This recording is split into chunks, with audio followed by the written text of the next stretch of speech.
What's up, y'all? It's your girl, and once again, Chronicles number 2 of my life, and I'm taking y'all along with me. Okay. So after everything had happened, and I left the hospital with my uncle and my aunt, we make it back to their house. We didn't. The guy that I was dating at the time went with me because once again, he drove my car to drop me off at the hospital. So we get there, and honestly, it was so my mind was so messed up. This was the first attempt of me trying to unalive myself, right?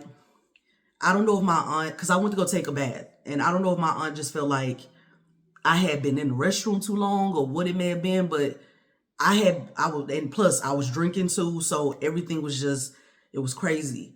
So I guess she figured, hey man, let me check on her. She'd been in there too long. Had my aunt not come in there, I probably wouldn't be sitting here to tell y'all the story today, okay? So I get out the shower. My aunt helps me get dressed and stuff. She's like, are you okay? Do you need anything? And once again, because we didn't bring anything, my aunt is very resourceful. Like she has 4 children. And at that time, her children were younger. Now they're older. They're doing their own thing, except for the 2 youngest. And but she was very resourceful. She always had new toothbrushes, new toothpastes, the little travel size ones if you needed it. Clothes if you needed it. She was very resourceful. She always had these things. So shout out to my aunt because she was really there for me. And my aunt, she's one of those people that are very soft with things. So it just made it a lot easier for me just to be like, okay, I feel okay here. Okay. So I get out the shower, I get dressed, brush my teeth, wash my face. And then the guy that I was dating at the time, he comes to me and he's like, I'm ready to go home. And I'm like, for what? There's nothing there for us. Plus all my son's stuff is still there. I really don't want to, I don't want to go back right now. Like, do we really have to go? We need to go. I'm ready to go. So once again, it's not dawning on me, why do you need to go so fast? Because once again, my brain is still trying to process what just happened to me. Y'all not gonna believe this shit. So we make it home, boo. We make it home. And this boy was,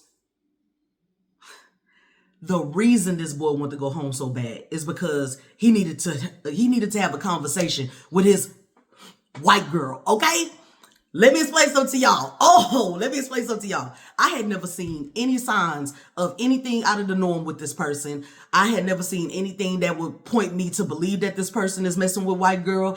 Anytime I saw him, he smoked. I didn't. Once again, even till this day, I don't smoke. I drink. You know what I'm saying? So it's like nothing was popping off to indicate to me that there was something wrong with him. He would go to sleep at night. The normal stuff that you see in people that are doing that, I didn't get those signs. So yes, y'all, your boy was ready to go home because he needed a fix. Okay. I don't even know how I even was like, once I figured it out. So I told him, sorry. So then, the funeral, we going to the funeral. I was late to my son's funeral, y'all. It wasn't that late, but I was late to my son's funeral. And it was due to forces that I didn't have no control over.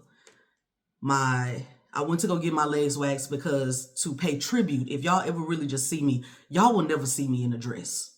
I'm not a dress person. Maybe once I lose this weight, I'll be more inclined to wear a dress, but I don't wear dresses like that. So to show tribute or pay tribute to my son, I had got this pretty baby blue dress that went down to about my knees. I wore flats that day, some cute little flats. They had little chain links on them. They was black. And I got my hair done. Luckily, the lady who was doing my hair at the time, I called her and I'm like, hey, I really need a favor from you. And she's like, what's going on? I'm like, I need my hair done. It was her day off. She don't work on this day. I was like, my son passed away. She was like, come in, I got you. So I had got braids in the front and my hair was blown out real big in the back. But I went to go get my legs waxed. They didn't have the wax ready. Y'all opened up at 7. Why y'all ain't got this stuff running? So I had one leg waxed, one leg not waxed. You know, my aunt who I rode with, not the same aunt that I stayed with whenever I left the hospital. This is another aunt. She took a route, and I kept telling her that's not the right way, but she took the route she wanted to take. So I'm like, okay, cool, no big deal. We get there. His dad is standing up at the casket. I'll go up there to stand at the casket. And then his dad pulls out a pair of scissors. Let me explain something to you. I will do my best to try and get a photo posted so y'all can see my baby. But my son had beautiful hair. Whenever he was younger, I do it to all of them, or at least because I've only had 2. I give them the choice at the age of 3. If I feel like they're able to make that choice for real, then I let them make the choice. If you no longer want your hair, we get it cut. If you want your hair, hey, I will continue to do it. I got you, boo. This baby decided at the age of 3, he didn't want to cut his hair. He kept saying he wanted his hair long like his cousin. Once again, not going to say that cousin's name because that's not my child. But he wanted his hair long like his cousins. And I'm like, okay, baby, whatever you want to do. So that's what we did. Mike takes out a pair of scissors. And this is the first time I've ever cut my baby's hair. Even whenever his aunt, whenever the hair fell out around the sides, you know, them babies had that George Jefferson, you know what I'm saying? Whenever that fell out, she was like, just cut it all even and go from there. And I was like, no, I can just grow it out, which I did. We each cut a lock apiece. I still have that lock of hair. I will never get rid of that lock of hair. It will always be there. I have cut down on touching it though, because it was braided. And you know, the more you touch something that's braided, but you know, it no longer has a top to keep it that way, it starts to unravel. So whenever he was put in the casket, his hair was still braided the way I had it for his 4th birthday. They didn't change it. I told him just leave it alone. It's fine the way that it is. So this boy, same person, they tell everybody to leave except for me and my baby's dad, because we were able to put stuff in the casket to bury with him. So I put his Nintendo DS in there with him. There was this, and I felt like it haunted me. It was a Build-A-Bear from Build-A-Bear Workshop. It was the navy blue like my shirt, and then it had the pretty colored peace signs all over it. I buried that with him. In the hand, whenever you squeeze it, it said, Jordan, mommy loves you, little fatty. Hey, this boy, after they told everybody to leave, this boy fought. Oh, why I gotta leave? Why I gotta go? Because this is a time for his mother and his father. I didn't want to fight. I said, don't worry about it. Just stay there. And we're in the church. I put my stuff in. His dad puts his stuff in. Now everybody's getting ready to leave to go to the actual burial site. And we get to the burial site. All the good stuff happens. And then we leave. We leave. I don't know what possessed this boy to act the way that he did. First of all, this is my son's funeral. You've lost your mind. But okay. Come to find out, this is the kicker on this idiot. Come to find out, one day I went to work. I wasn't feeling it, so I told my boss, I'm like, hey, I can't stay here. I need to go home. I can't function. So I drive home. I'm sitting in my car once I get home, and something says, no, don't park in your regular parking. Don't park under the cover parking that you pay for. Sit right here. So I park right there. And I can see like the stairs from the side of where my apartment was. So I sit there because I'm exhausted.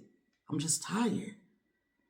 All of a sudden, I see a woman come from my apartment down the stairs, go across the street, or where you can drive, goes up into another apartment on the other side. I say, wait a minute, what? What's going on here? So I calmly get out of the car because once again, I'm exhausted. I'm tired. I don't want to talk to nobody. I go up. I stick my key in the door. I turn it. It works. I go to enter the apartment. I turn the knob. Boom, boom, boom, boom, boom, boom. Wait a minute.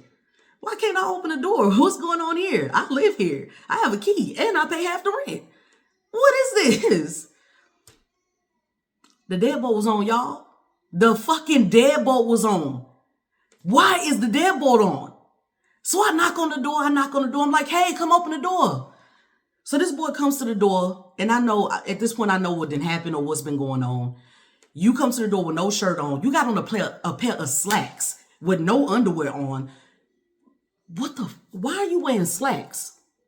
And that's another thing. You didn't go to work today. We both worked at the same place. You didn't go to work today. So why are you wearing a pair of slacks? What is this?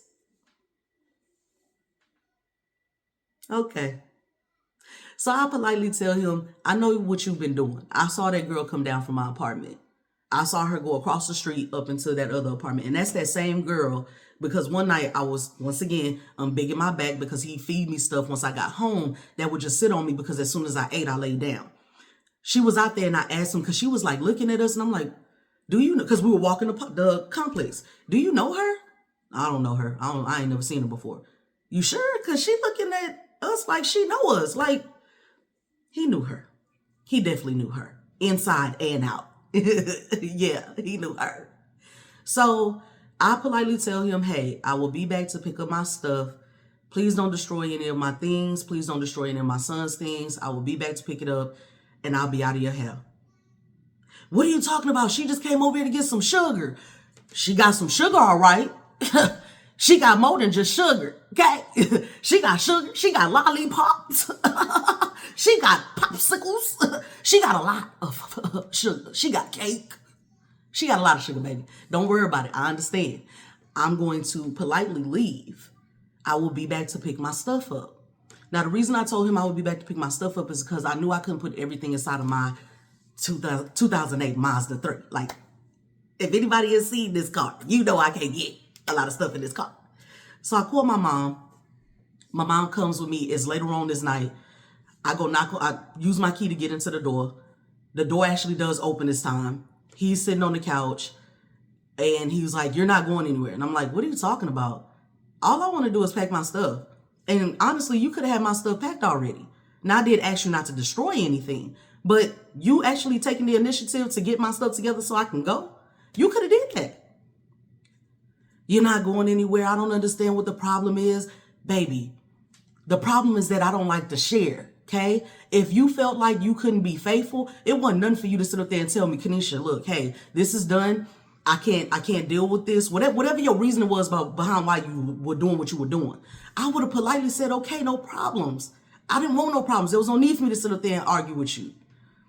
So while I'm getting my stuff, because I didn't pack my stuff now and I'm reaching down to pick up a basket, I don't realize what's going on, but my mom does. He tried to run up on me and hit me from the back, like while my back was turned. My mom, she got a mean left hand, baby. My mom walked up into that apartment and pushed that boy so hard, he flew from the front where the front door was all the way back to the wall in the back where the, because some of the apartments have the vents on the wall for the AC, all the way back to that wall. I was like, what? I looked up, I'm like, Mom, why you do that? What happened? She was like, he was about to hit you. He was about to hit you. I said, okay. I started moving faster. I said, Mom, you stand right here and watch him while I continue to put stuff in the car. I will get everything. And I think even one of her friends had brought her that night. Because my mom had just, it wasn't that long after my mom had got out of prison. So I got all my stuff. I told him good riddance. I said, please don't try and contact me. Leave me alone. There's no reason for you to. I'm going through enough already. You stay over here and I'm going to stay over there. So we leave. And once we leave, there was a day, because while I was going through all of this, the days that I had off from work after the funeral, there was apartments that were like this. There were 2 up top, 2 at the bottom. And the catty corner, the one downstairs from ours, cool New Orleans family. I will never forget them. As long as I live, they made sure I ate. They made sure that I was taking care of myself. They didn't judge me because there were days where I couldn't get up. They would do everything that they could to help me. And they didn't even really know me like that. I knew them in passing. I say, hey, I've even stopped down there and talked to them a couple of times on my way in from coming from work. But I never knew how much somebody who doesn't even know you could care for you. And Marita, Sweets, if you're looking at this, you know what I'm saying? Your moms, your pops, everybody looking at this, shout outs. But I had went by there one day. I had went by there just to visit. And they were telling me how, what was going on with him. And I was like, that's not what I'm here for. I came to visit y'all because I really appreciated what y'all did for me whenever my son first passed away. It's like, oh yeah, no. So I'm on my way out. It's dark at this point. I'm like, hey, I gotta make it home. I'm tired, y'all. So I'm on my way out. Guess who cuts the fucking corner? Say it with me, guys. Upside down bell pepper looking ass nigga. Cuts the corner. He's walking. Okay. Well, you didn't have no car whenever I left, but from everything that they told me, I know why you're walking. You had your mama gave you a car, gave it to you. I know why you're walking. See, you thought that the grass was green on the other side with that girl, but she was a raging fucking lunatic. And she made sure that she got your ass whenever she wanted to. He had a baby with this girl. They was homeless. His mama gave him a car. The girl ended up having her cousins go and crash the car because the car didn't have no insurance on it. He wasn't able to recuperate. Baby, God just started that karma. You know what I'm saying? I had just lost my baby. Why would you do that? That karma? You know what I'm saying? That karma be like, hey, what's up? Two-step me, B. Two-step me. You know what I mean? That karma hit that boy hard. So my dumb self, I had on a brand new Jordan. I don't support Jordan anymore, but I had one of their brand new shirts on. I had the green, it's like a lime or highlighter green and black shoe. Baby, I was dressed to the T. That boy was coming down that road. I stood in the middle of that road and I was like, see how karma get you? See how karma get you? And I'm still there talking about you and that monkey, you and that monkey. He walks past me. He don't say a word. He goes upstairs. There was a photo of my son from his 4th birthday. I took him to take star shots. I don't know if y'all know what star shots or not, but I'm probably telling my age right now. But I took him to get star shots for his 4th birthday. Brand new fit and everything. He goes upstairs. He shuts the door. Comes back downstairs with that photo, the big size one. You left this here and I kept it for you. I said, yeah, give me the photo. Now, once again, because I'm thinking that I'm winning because karma is beating the shit out this boy left and right. I get home and the feeling of excitement and just feeling like, oh, finally, man. Because there's a quote. It's called karma. Don't worry about what people do to you. Okay? God got him. God is going to get him for you. And if you're lucky, he'll let you watch. And I got to watch. But my thing was that I didn't humble myself. So by the time I even made it home, the feeling of, oh, I'm winning, it was already gone. It was already gone. So it is what it is.